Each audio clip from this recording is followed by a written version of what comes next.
there supernatural powers that can predict the future or influence events?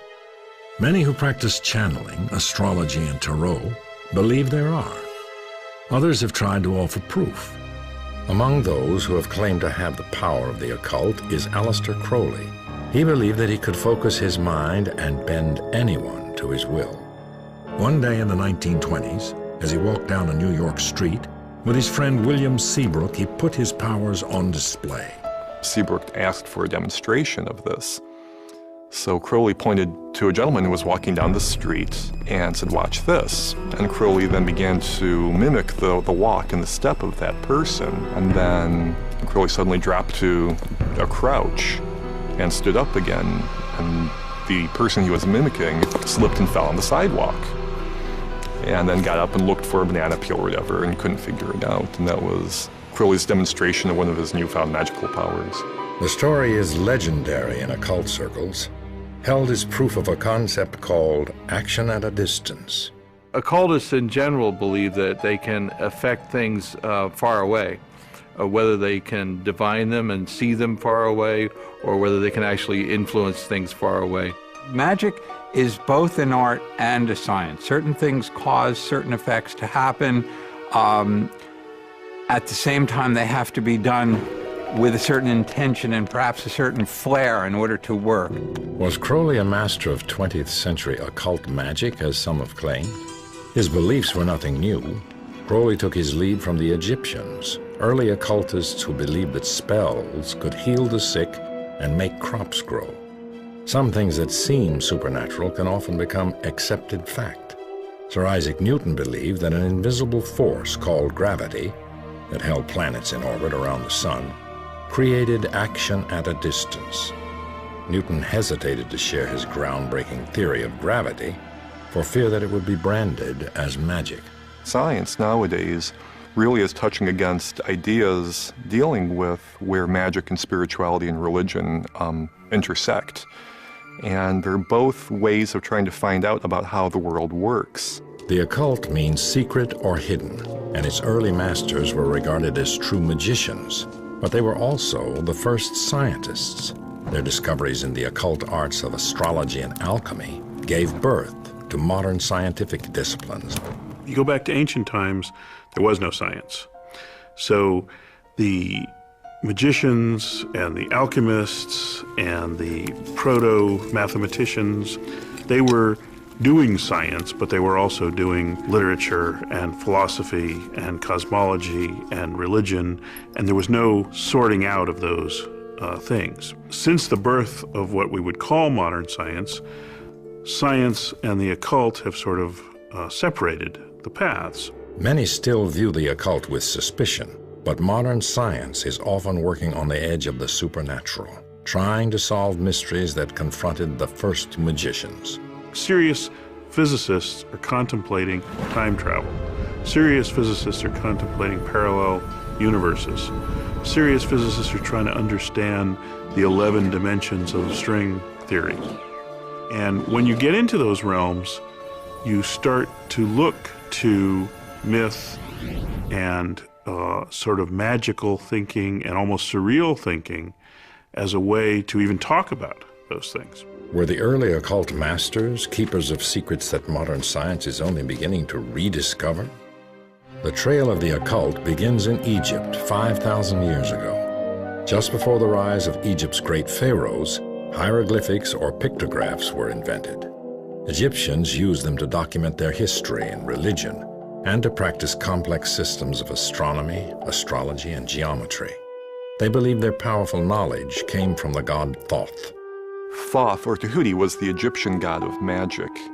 And more than just the god of magic, he was the god of writing, of astronomy, of mathematics and science. He invented language, he invented writing. Only priests with special training were allowed access to Thoth's sacred knowledge. Imhotep, builder of the first pyramid, was one of the chosen. Thoth was considered to be the one who gave us writing and numbers and the arts of self-cultivation through works of consciousness. Some people thought he was a person who was then deified through his accomplishments. Other people feel that this has been a mythical entity from the beginning. Legends held that a book of magic written by Thoth contained the secrets of the gods. The Book of Thoth was actually considered to be in the astral plane. Not a physical thing, but something that you had to actually travel in consciousness to arrive at. And so this is probably one of those very old incidences of channeling where an individual would get into a special state of mind, contact the Thoth energy wherever it was to be found, and then be tutored by this multilingual, multi-code kind of consciousness. If you were to describe the Book of Thoth, you could also, look at a building like the Pyramid or the Sphinx and say that the teachings contained therein are pages within the Book of Thoth. So all measurement, all words, all concepts are part of the Book of Thoth. But no Book of Thoth has ever been found. The god is said to have buried it beneath the Nile and protected its secrets with a deadly curse. Modern archaeologists eventually discovered that the Babylonians had created much of the knowledge Egyptians credited to Thoth. As early as 4000 BC, they were the first to measure planetary movements. They invented the abacus, the first sequential numeric system, and some of the earliest forms of astrology and astronomy. This information spread to Egypt and helped launch one of history's greatest cultures. And like the Egyptians, the Babylonians regarded their knowledge as divine. Every temple was an observatory. It was actually an astronomical site for watching the planets. The whole concept of divining means trying to understand the will of the gods. And in order to understand the will of the gods, you have to have something to read about them, something that you see they're doing. The Babylonians used one of the occult's oldest arts to understand their world, divination, or accessing the supernatural. The movements of the planets through the heavens used to be considered the footprints of the gods and goddesses. And when they would catch up with each other and have interactions, or one would go retrograde and then go forward again, these things were all understood to affect the world. It began in the Stone Age, when shamans invoked the spirits to ensure the success of the hunt. Certain people who were distinguishable by early man as having sort of mystical experiences, and these would be the religious representatives of the clan. These people would have been communicating in ways of imagination to kind of talk to the gods or talk to the spirits or affect certain things that would happen. In Egypt, divination developed into a sophisticated system of rituals and ceremonies designed to contact the gods who ruled their world. Of course, you were trying to influence things like your success in business or the crops. The Egyptians used rituals, they used incantations, they used symbols to convey all of those things. The pharaoh himself was the head of their religion, so that he was probably the chief practitioner of both their religion and their magic. Much of what is called ceremonial magic, the casting of spells, the use of magic words and incantations, came from the Egyptians. When Phoenician traders spread this knowledge throughout the Mediterranean world, magic became practical. They codified an alphabet that would line up the sounds of speech, the number canon, and the zodiacal signs, planets, and features in the heavens, so that you could, with this alphabet, spell sacred words. You could also count and figure and calculate, and you could also do astronomy. The sacred origins of these disciplines were gradually forgotten. In 1212 BC, Ramses II, the last great pharaoh of Egypt, died. Invading armies conquered the land of the Nile. Its occult secrets were lost, but not forever. After the decline of Egypt's extraordinary culture, another civilization rose, Greece in the 6th century BC. It was aided by one of the most probing minds in history, Pythagoras. Our alphabet, the buildings that surround us, even the music we hear, owes a debt to this brilliant philosopher. In his pursuit of wisdom, Pythagoras traveled broadly, searching for lost occult knowledge. He found it in the mystery schools scattered throughout many different cultures. Pythagoras synthesized the elements of these teachings into a new discipline, philosophy. Its foundation, numbers. He believed that mathematics and philosophy and an understanding of the divine all went together. We can't say he originated anything, but he condensed and boiled down the knowledge of the world and then brought it to a practical application. Pythagoras identified numbers as the most fundamental elements of creation. As we look at science in this day and age, we're finding that the whole world is filled with these mathematical constants. You've got pi, you've got the speed of light, you've got the force of gravitation. So the idea that numbers describe the world seems to be the case. In 518 BC, Pythagoras opened a school in the Croton region of southern Italy. His carefully selected disciples were called mathematicoi. Their initiation was rigorous.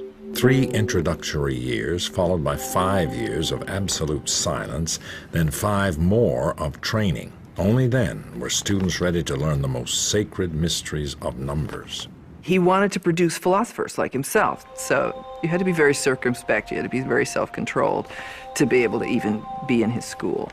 Pythagoras turned the numbering system of the Babylonians into a sacred science. They believed that number was like God. And to connect with this was to be talking to God. And so from that arises a whole lot of symbolism that later becomes numerology, Kabbalah, things like that. Pythagoras discovered that the mystery schools shared the belief that all of creation was at one with God.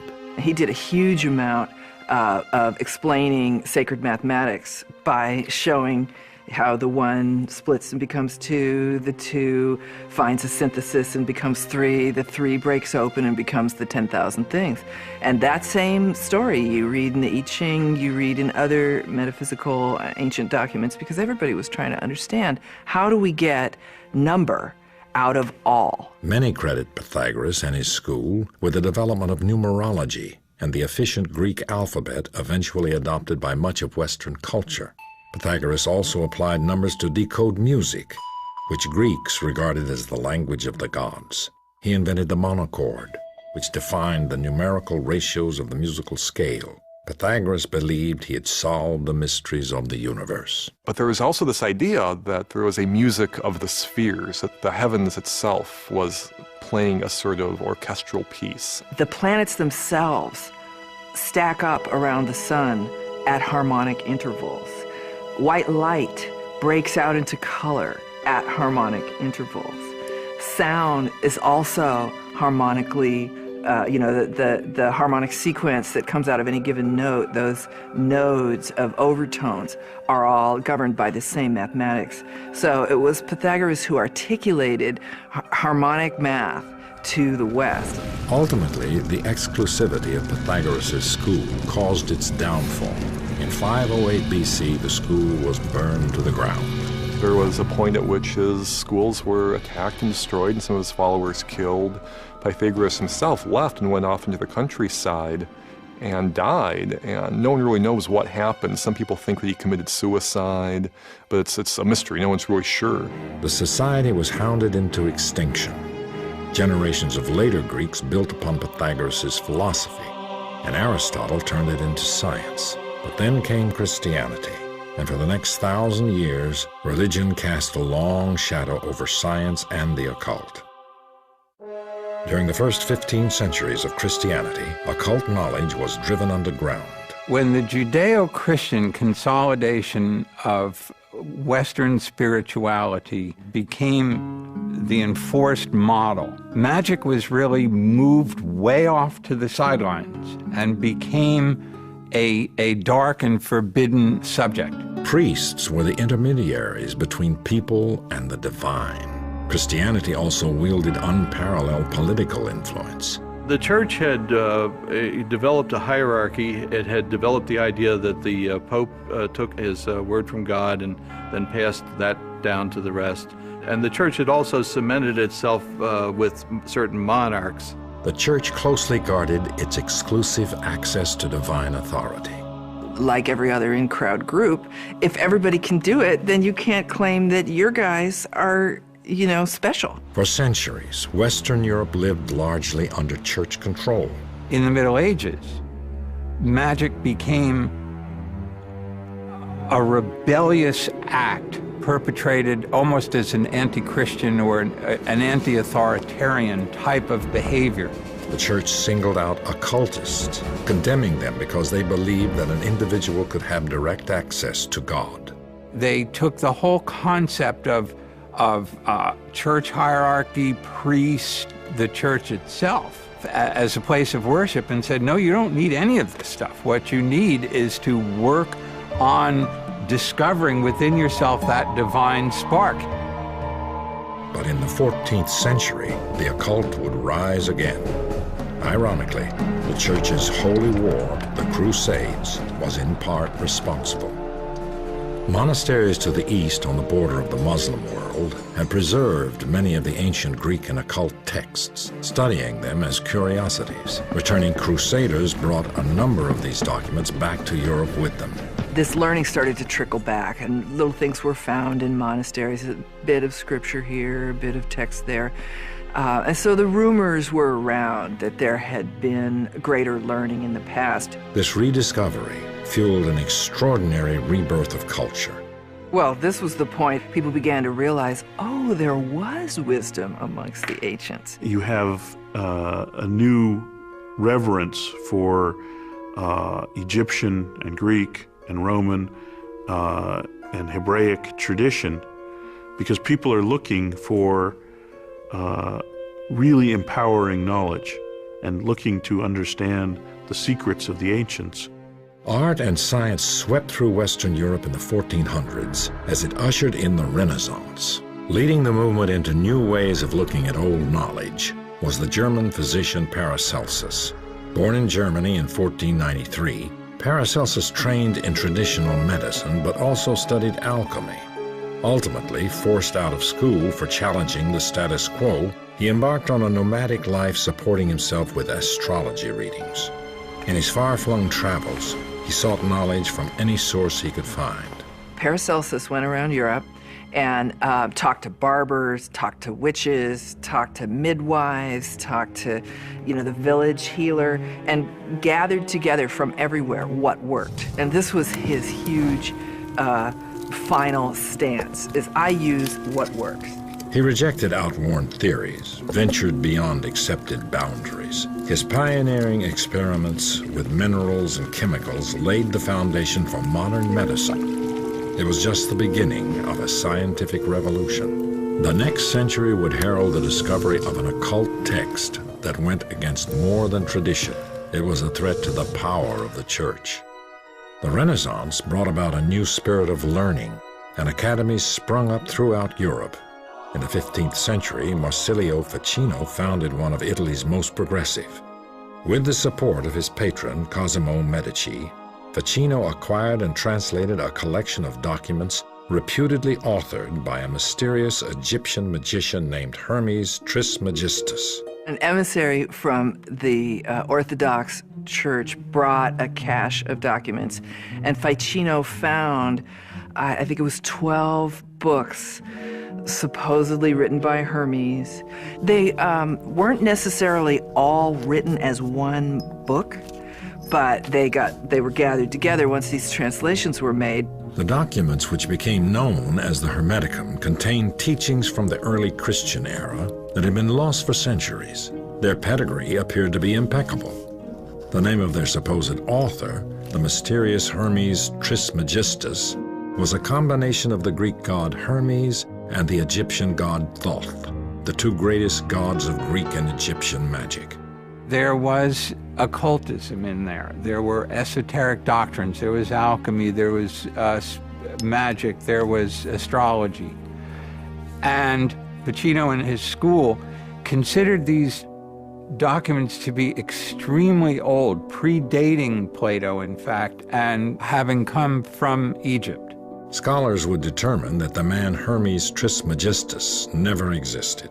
What Ficino was translating was a compendium of Greek lore about how an individual could cultivate themselves and become enlightened. raising of a given individual's consciousness until they are like the gods.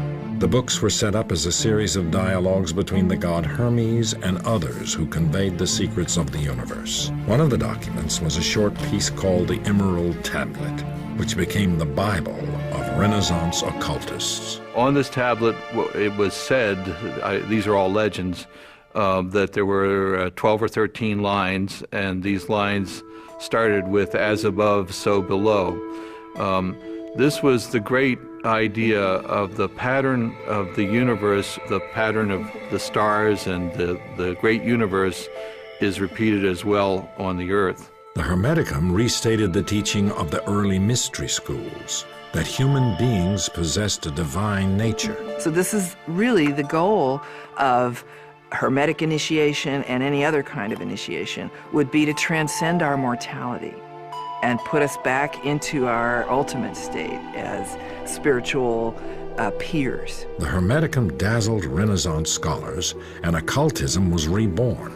Could the idea that human beings shared a direct link to God undermine the authority of the Church?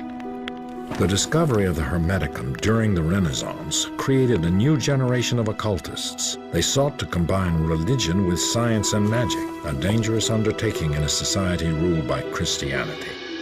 John Dee would risk his life to study its teachings. John Dee was a giant. John Dee was the embodiment of the ideal of an enlightened being who had the spiritual understanding of his role and mission in life, and who was gifted with, superior intelligence. But like Pythagoras, he would pay a heavy price for daring to seek out the wisdom of the gods.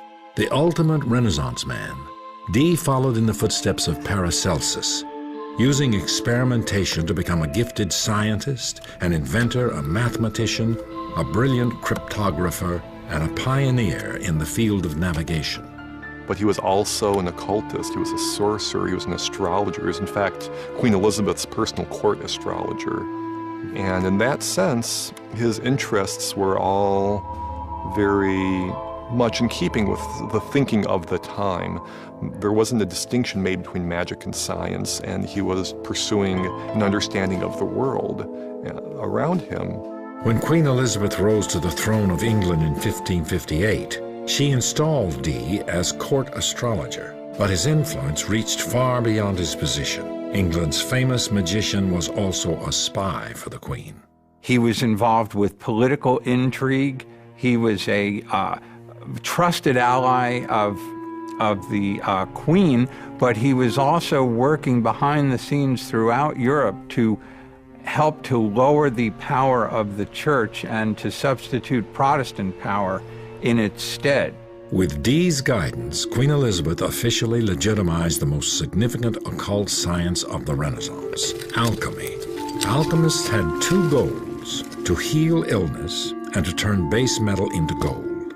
They believed success could be achieved by finding the Philosopher's Stone, a mystical agent that would also produce a higher level of consciousness in the alchemist.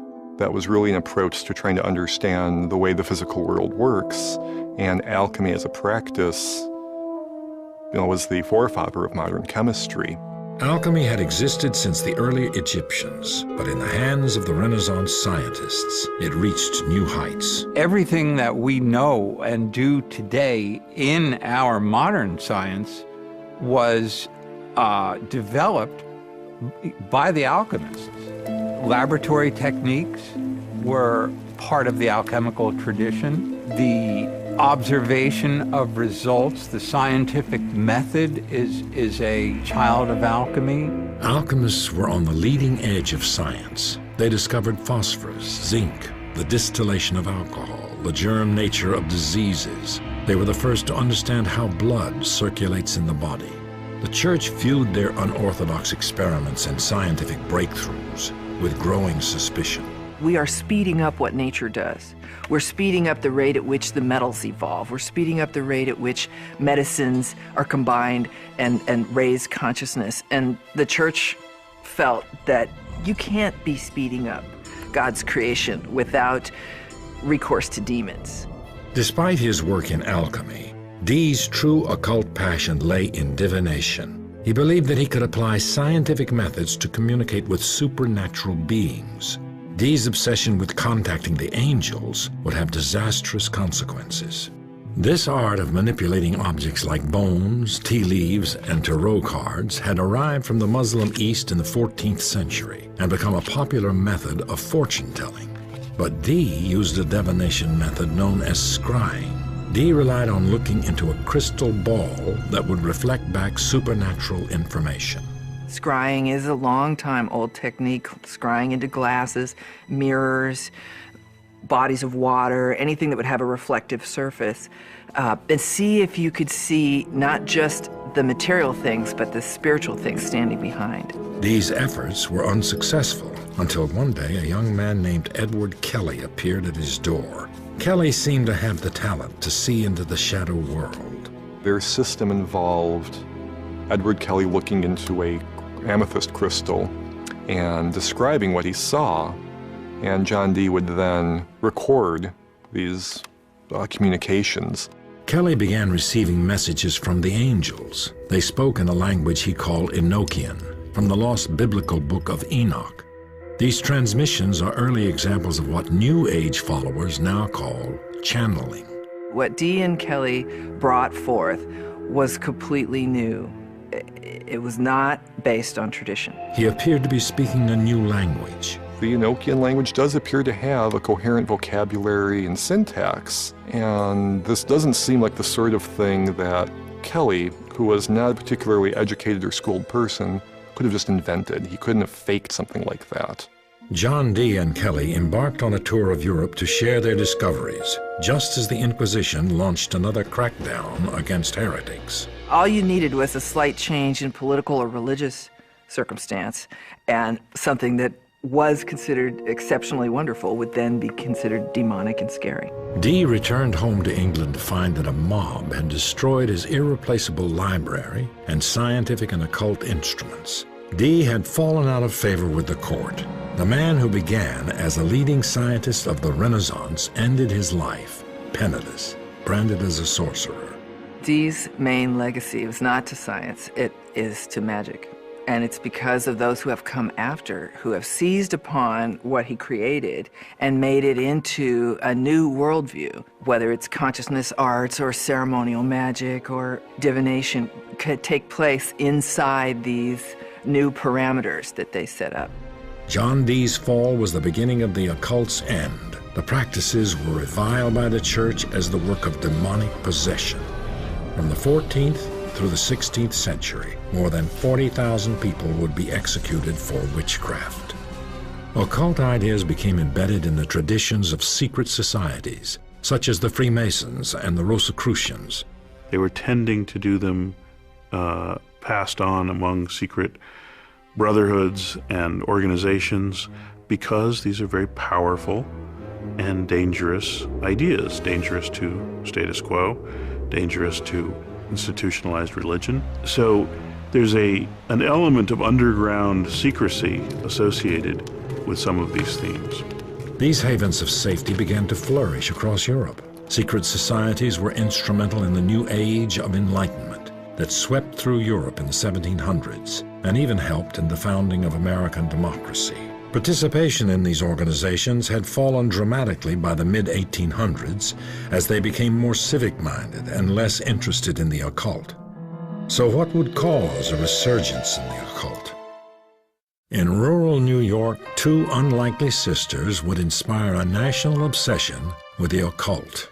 Magic would once again capture imaginations. On March 31, 1848, Sisters Leah and Margaret Fox publicly declared that they had contacted spirits from beyond the grave. An American fascination for communicating with the dead occurred almost overnight. The Fox sisters used a technique called a seance, which quickly became one of America's most popular pastimes. People gathered in a darkened room while a medium tried to make contact with the spirit world. there would be tambourines and other bells that would sound, and the medium would actually be able to exude, ectoplasm from their nostrils or their mouth, and it was this sort of spiritual substance that allowed the spirits of the dead to manifest and appear. And in other cases, the medium would simply become a conduit or a channel through which the deceased were able to speak.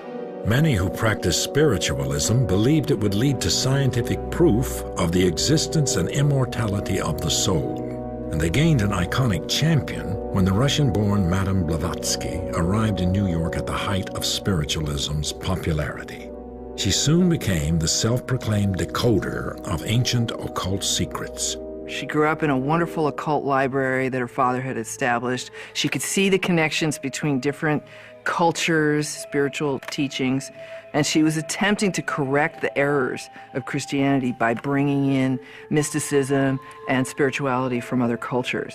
Born in the Ukraine in 1831 to a lower-ranking nobleman, Blavatsky was married early, but she abandoned her husband to spend 10 years traveling the world. She claimed to have studied with mystical adepts in India and Tibet. The exotic cigar-smoking medium became a sensation in the occult circles. She just wouldn't accept limits. She was one of the most educated person anybody who met her had ever met. And they couldn't understand, how could this powerful intellect be in this female body, just chewing up the landscape and producing this tremendous inspiration? Blavatsky's seances were the talk of New York. Mysterious letters would appear, written by spiritual leaders she called the Great White Brotherhood. Blavatsky was not above taking advantage of the popularity of seances to push her own cause, and she used these seances to, in very spectacular effect, to materialize letters written by these ascended masters as instructions being passed down to her. The Brotherhood dictated to her the books that became the foundation of a new science of mysticism, Theosophy. Blavatsky wrote essentially two gigantic collections, Isis Unveiled and The Secret Doctrine, which purported to be the teachings, the secret teachings of this kind of Eastern brotherhood, the mystery schools of initiation. And she totally altered the spiritual landscape of Western civilization by introducing those concepts. She was very much a pioneer in bringing ideas of Eastern esotericism into the West. She focused on the similarities between Christianity and Hinduism and Buddhism and other spiritual traditions, arguing that there is in fact a tradition that underlies all spiritual faiths in the world. Blavatsky regarded her work as spiritual science and made connections between recent scientific advancements and occult beliefs. Blavatsky promoted the ancient Eastern mystical view that the essential nature of the world was not matter, but energy, which foreshadowed the discoveries of modern physics. Blavatsky also revived the Eastern beliefs in reincarnation and karma. Quickly acquiring a cult following, she launched the Theosophy Society. The term Theosophy, which Blavatsky coined, really comes from two words. They're of Greek origin. One is theos, which means God, and Sophia, which means wisdom. So the Theosophical Society was teaching divine or sacred wisdom. The Theosophical Society spread internationally and still exists in many countries. Blavatsky was hailed by her followers as the mother of the New Age. But for all of Blavatsky's charisma, she soon fell victim to her own success. And at the time that she was becoming famous, this business of spiritualism and channeling, and especially seances where you'd call up your dead ancestors, that was going all over the Western world, and she felt like that was charlatanism. And so she wanted to represent a model that stepped outside of that and spoke to the verities, the truths, the larger things. But unfortunately, in the end, she got reduced down to the very thing she was trying to fight. In 1885, Blavatsky was investigated by London's Society for Psychical Research. It concluded that her seances were rigged, Writings didn't magically come from beyond the grave. There was a spring-loaded device in the bedroom above her chamber that allowed someone to put a letter into this device and have it drop down between the floorboards and materialize in their hands. Though many devoted followers refused to abandon Theosophy, Blavatsky was now tainted with fraud.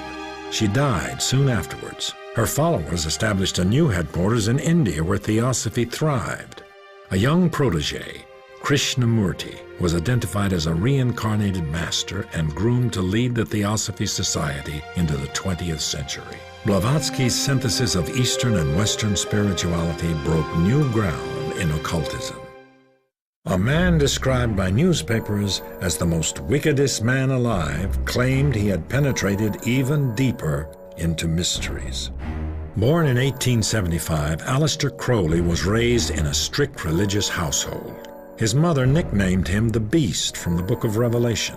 It was a title he embraced his entire life. He identified himself as the Antichrist, as the force that would take away this terrible Christian program which had so warped his childhood. Crowley began studying the occult as a member of the Golden Dawn. The Hermetic Order of the Golden Dawn was the secret society par excellence of the Victorian age in England. It brought together, again, the knowledge that was available at that point in time. So you had tarot, and you had Kabbalah, and you had John Dee's angelic magic and Rosicrucian traditions all being melded together under a single system. The Golden Dawn attracted many of the London intelligentsia. Crowley, though, ultimately broke away from the group. He would find his own system of belief after a trip to Egypt, where his wife received a mystical signal that told him to prepare himself for a message from the gods. Heeding the call, he began spontaneously writing a book he called the Book of the Law. This book announces a new law for mankind. And in fact, it tells us that we are very emboldened and brightened spiritual entity, that in fact, we are as the gods. The Book of the Law was another synthesis of Eastern and Western spirituality. Crowley called his new system the Lema. It incorporated principles of magic that he said he had learned from ancient Egyptian and other occult sources. He became a self-proclaimed master of action at a distance, focusing the power of his intention or will to create desired effects. Aleister Crowley defined magic as the art and science of causing change to occur in conformity with the will. And his whole approach is basically to empower the practitioner to make their intentions happen, to materialize what they want to have happen in the world. The Lema's fundamental law was, "Do what thou wilt shall be the whole of the law. Love is the law. Love under will."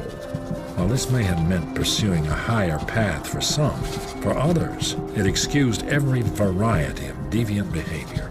Some critics claim that Crowley himself was one of its worst offenders. Crowley was practicing sexuality as a spiritual path. He reduced a great deal of symbolic teachings to their essence, which is essentially the duality or the polarity between male and female. And he experimented greatly within that sphere to understand what mysteries were contained within the sexual act. Crowley went on to start his own secret society, the Ordo Templi Orientis, and wrote numerous books about meditation and ceremonial magic. He also helped reinterpret tarot for the 20th century. The tarot is a pictorial representation of occult teachings. It's a method of going within and contacting archetypal levels within oneself, spiritual levels, and entering meditative state in which intuition is heightened and maybe even, where you can see certain patterns developing because you're in the right state of mind. While popularized by Italian noblemen in the 1300s as playing cards, some say tarot's origins date to ancient Egypt. Over time, they acquired occult significance. Crowley developed a deck of his own. called the Book of Thoth, based on the Egyptian magic he had studied. A popular divination tool today, tarot is said to reveal information about the seeker and the questions about his future. Everything that's related in one moment of time is all connected. So if two people come together around a question and they're manipulating an oracular tool like this, but if that manipulation is intended to serve the need and the feeling, then it will make a mirroring reflection of the energy that's produced between the two people. Crowley's writings, like Madame Blavatsky's, were heralded as forerunners of many New Age ideas. But despite his serious work in occultism, ultimately he became infamous for his use of drugs and decadent sexual behavior. As Hitler rose to power in the 1930s, Crowley's reputation was fatally damaged.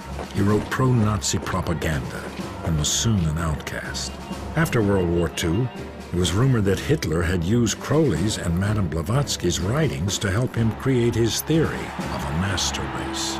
I don't think there's any evidence that Hitler read the works of Aleister Crowley per se. It's definitely known that Hitler and members of his regime had a very keen interest in the occult, and they adopted the trappings of occult symbolism. Ill and addicted to opium, Crowley spent his final days in a boarding house and died in 1947. Like other occultists before him, Crowley attempted to learn the secrets of the gods, only to be discredited and condemned by society.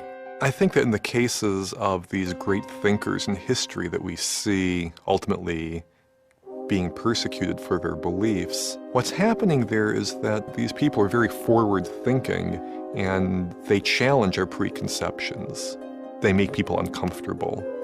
From that level of discomfort and that level of fear and that threat that thinking has to people's power base that leads societies and governments and other institutions to act against people who speak out in that way. Once again, occultism seemed to disappear. It would take the drugs, rebellion, and social upheaval of the 1960s to usher in its next revival. Occult practices languished on the fringes of society for most of the 20th century, but they resurfaced during the hippie movement of the 60s. Popular gurus like the Maharishi and Timothy Leary promoted altered states of consciousness that could lead to higher levels of self-awareness. Individualism became the goal of millions of young people who rejected traditional religion to find their own direct route to God.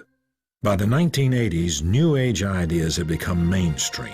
Madame Blavatsky's writings became pivotal in reinterpreting occultism for modern audiences, and even Aleister Crowley's reputation was somewhat restored. There was this boom in occult interest that resulted in Crowley being almost a pop culture icon. The Beatles put Aleister Crowley on the cover of Sgt. Pepper. You have musicians like David Bowie and Jimmy Page becoming very interested in Crowley. He experienced a renaissance, as it were, in the 60s and 70s and has been a very popular figure ever since. Occult belief systems are now embraced by millions of New Age followers who pick and choose from their wide array of concepts to fashion their own individual brand of spirituality. Yet the occult is still often regarded with suspicion. Many of those who practice occultism describe it as a modern mystical quest. The mystical quest is the process by which a limited, time-space-bound human being can transcend their background and history and come into this divinized or macrocosmic consciousness. And that is the process of becoming immortal. You know, leaving this physical flesh behind and being successively identified with larger and larger realms of reality.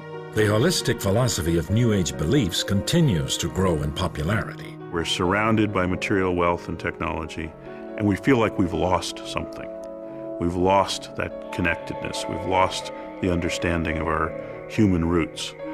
And a lot of the interest in New Age ideas and a lot of the look back to ancient ideas stems from that desire to reconnect with that history and to make us feel more whole, more spiritual, more connected, more aware of the passion and meaning of life around us. But what began as occult magic has informed the world of science. There were attempts, legitimate attempts, to try to understand the way the world works. And there would not be astronomy today if it had not been for the ancient astrologers who studied the heavens. There would not be chemistry today if it weren't for the alchemists who did their thing as well. Some of the secrets that they thought they were working on were the secret of eternal life, the secret of being able to be without disease, then the great secrets of transformation, let's say of lead into gold, but that's like not the only one. Maybe one of the transformations is the human being into a godlike thing. And it's a wonderful thing that now we come around to particle physics and people thinking that life is pure energy, and that maybe there is a connection between those ideas, that maybe the power to become godlike is in the ability to transform yourself. Medicine and science have benefited from the input of occultism. And in the future, what we think of as magic may play a role in even greater discoveries. In our push to science, we're a culture of specialists, very focused on particular areas. So I think some of that holistic nature from the past is necessary to make the breakthroughs that we are currently not able to make in science. Beliefs can blind us, whether they're religious beliefs or scientific beliefs.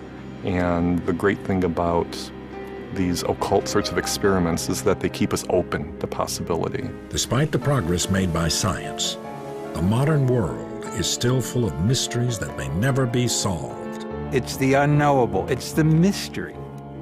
And that mystery is the center of the spiritual quest. But it's also the center of the scientific quest and the artistic quest. That is what we're here on earth to do, is seek after that mystery. Like the first occultists, modern scientists will continue to search for ways to divine the mysteries of our world and the forces that have created them.